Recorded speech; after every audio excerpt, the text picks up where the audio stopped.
Before the earth had a name, before time itself began to turn, there was only a yawning dark, and something stirred inside it. A void that gave birth to the night. A mother who took her own son as her husband. A father who swallowed his children whole, and children who rose to swallow him. Thrones stolen. A cosmos carved up by the drawing of lots.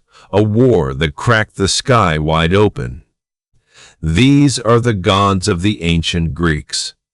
And there are far more of them than the movies ever told you. Not one pantheon, but 3 generations of it, each one overthrowing the last. Primordials, Titans, Olympians, a dynasty built entirely on rebellion.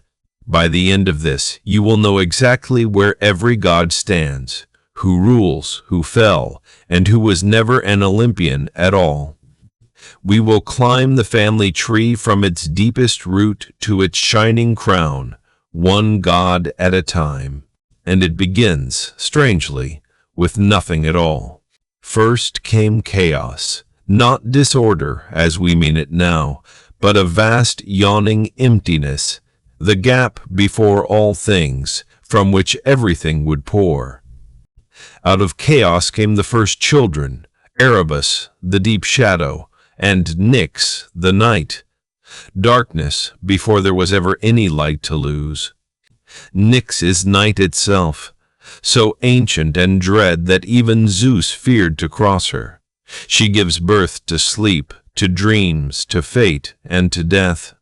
Then rose Gaia, the earth, broad and sure, the foundation of all things, mother of nearly everything that lives and everything divine to come.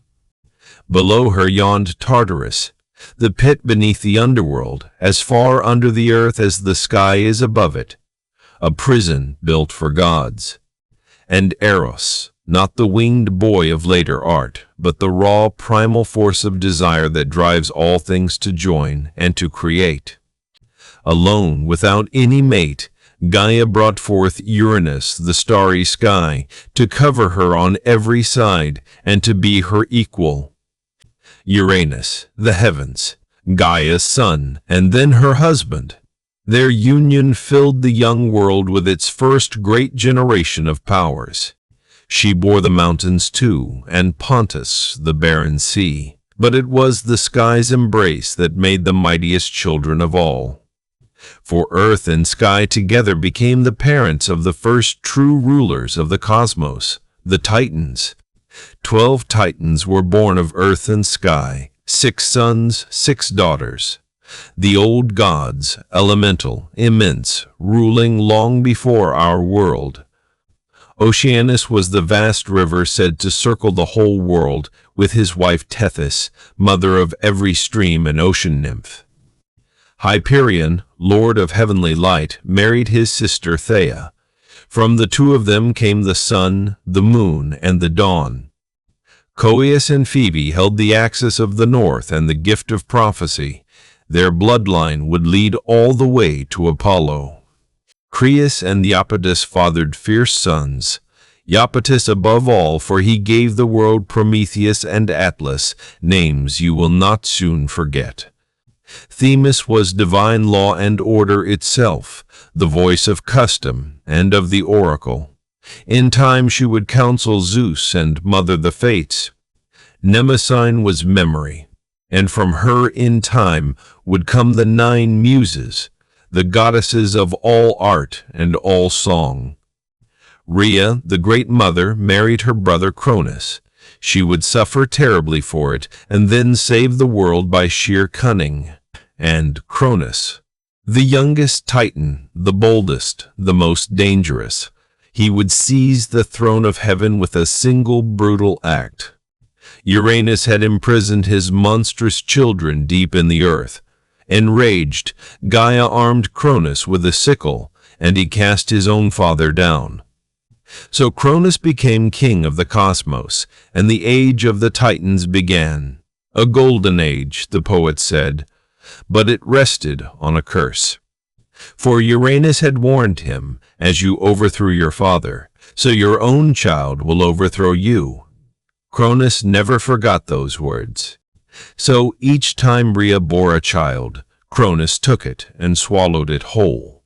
5 gods sealed alive inside their father to keep his throne safe.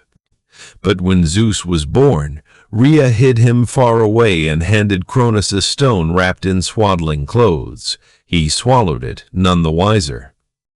Meanwhile, the children of Hyperion lit the world. Helios, the sun, drove his blazing chariot across the sky from dawn to dusk each day.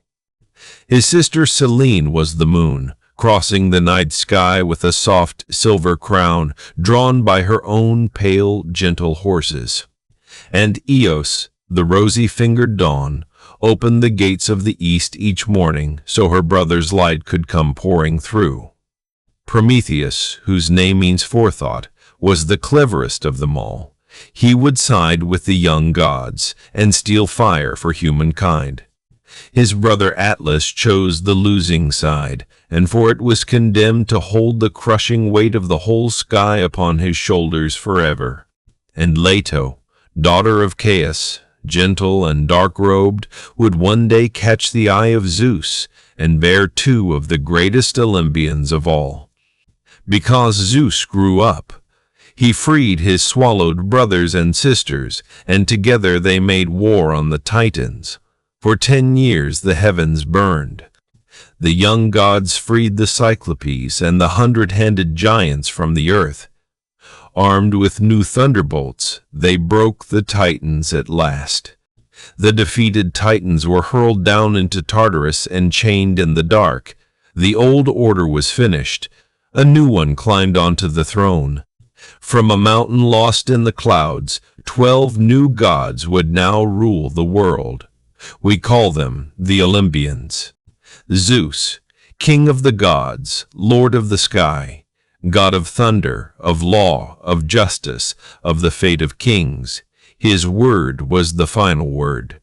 He wields the thunderbolt forged for him by the Cyclopes, and the eagle is his bird. When Zeus is angry, the whole sky answers. After the war, the 3 brothers drew lots for the cosmos. Zeus took the sky, Poseidon the sea, Hades the underworld. The earth they would share. Hera, his wife and his sister, is queen of the gods, goddess of marriage, of women, of the family, regal, proud, and endlessly wronged. For Zeus was faithless beyond all counting, and Hera's jealousy became legend. Her fury hunted his lovers and his children across the whole world. Poseidon, the second brother, rules the sea. Earthshaker, tamer of horses, he strikes the ground with his 3-pronged trident, and the world quakes.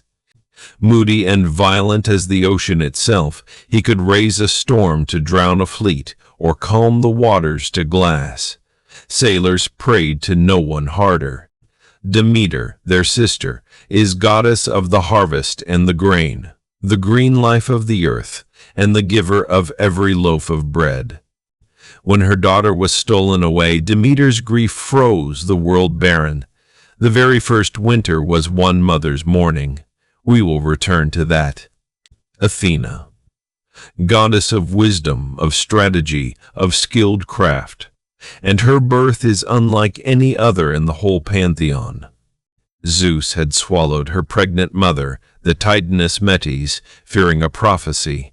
Then a splitting headache took him, and Athena leapt out, full-grown and armored. Gray-eyed and calm where Ares is savage, she favors the clever soldier over the brute. Her owl, her spear, and the dread aegis are hers. Apollo, son of Zeus and Leto, god of music and poetry, of archery, of healing, and of prophecy, spoken through his great oracle at Delphi. Golden and far-shooting, he carries a silver bow and a lyre in the very same hands. Later ages would even crown him a god of the sun. But be careful there. The true sun was always Helios the Titan. Apollo only borrowed that light centuries later as his fame outgrew the old gods. His twin sister Artemis is the huntress, goddess of the wild woods, of the beasts, of the hunt, and a fierce protector of young girls. She runs with her hounds beneath the moon, her bow drawn, and she asked her father never to make her marry. Cross her, and her arrows never miss. Ares, son of Zeus and Hera, is war itself, not strategy, but the raw butchery of the battlefield. Bloodlust, chaos, the screaming charge. Even the other gods disliked him. His own father named him the most hateful of all the immortals. Yet wherever men fight, Ares is near. Aphrodite, goddess of love, of beauty, of a desire that no god or mortal alive can resist, and her origin is stranger than the rest. One story makes her a daughter of Zeus. The older, wilder tale says she rose from the sea foam where the sky god's severed power fell into the waves. She wears a magic girdle that makes her utterly irresistible, and even the mightiest gods bend to her. Where she walks, flowers open and doves follow. Hephaestus is the smith of the gods, master of fire, of the forge, of every wonder wrought in metal. He built the very palaces of Olympus. The only Olympian who is not beautiful, lame in both legs, cast from heaven as a child. Yet his crippled hands make the marvels the perfect gods depend on. Whose son is he? Some say Zeus and Hera together, but the older tale says Hera bore him alone in spite, her answer to Zeus birthing Athena himself. Hermes, son of Zeus, and the nymph Maia. The messenger, quick as a thought on his winged sandals, god of travelers, merchants, thieves, and clever words.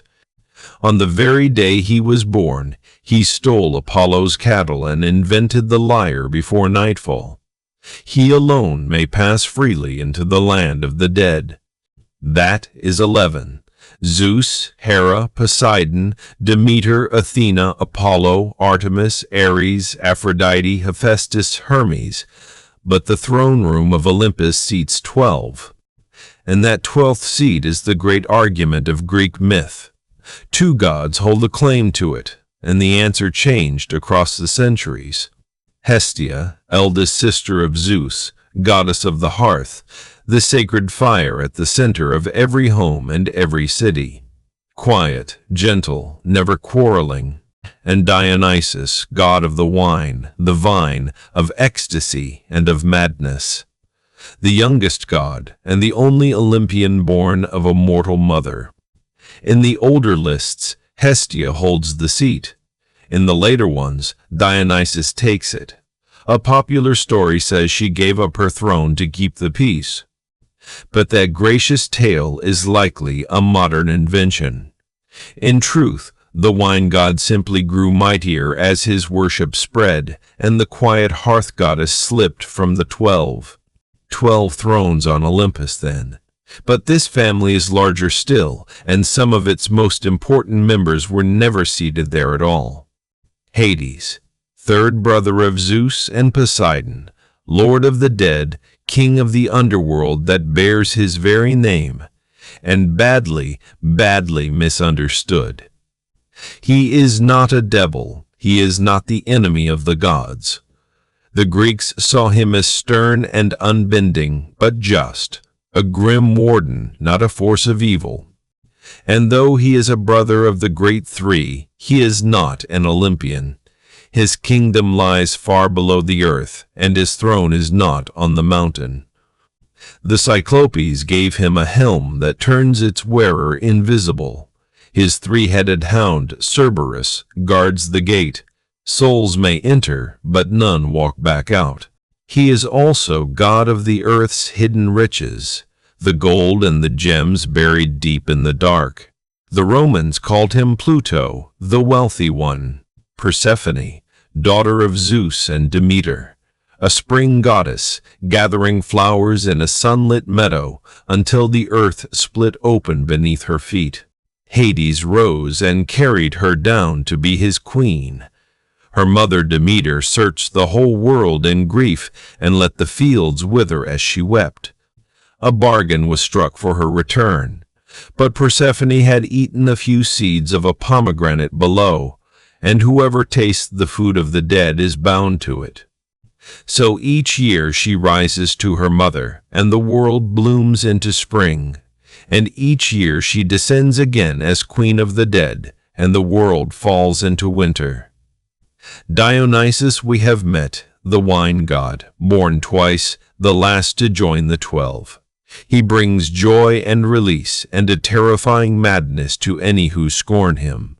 He travels with a wild, dancing crowd of women and goat-legged satyrs, crowned in dark ivy, a vine-twined staff held in his hand.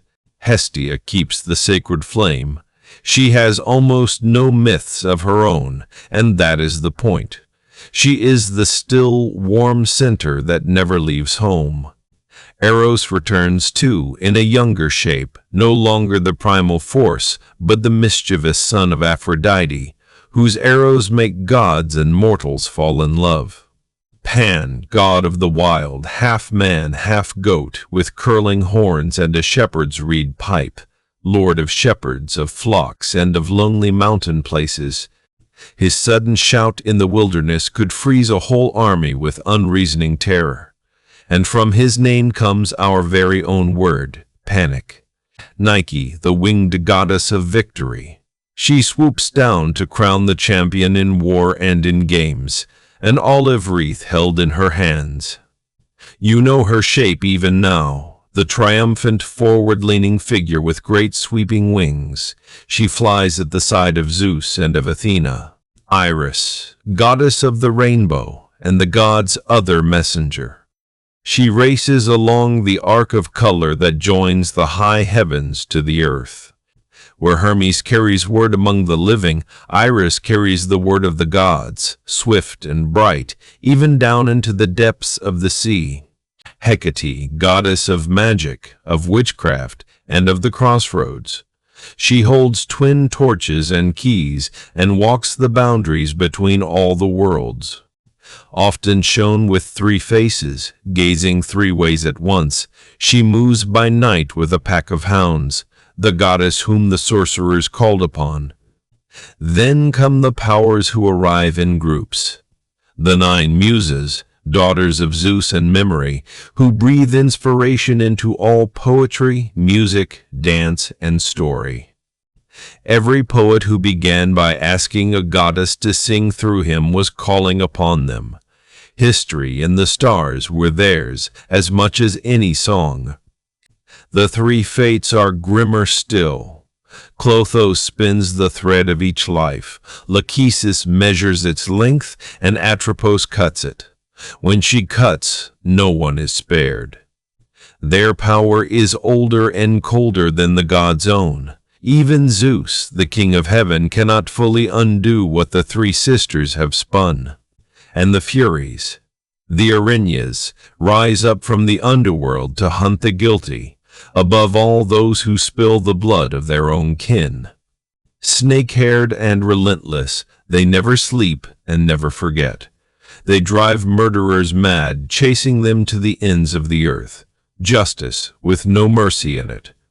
That is the shape of it. Primordials at the root, Titans overthrown, Olympians crowned, and a host of powers between the mountain and the grave. One vast, feuding, immortal family, jealous, magnificent, and utterly human in every single flaw. The Greeks looked up at the sky, down into the sea, into the fire and the dark, and saw a face in all of it. And now, so can you.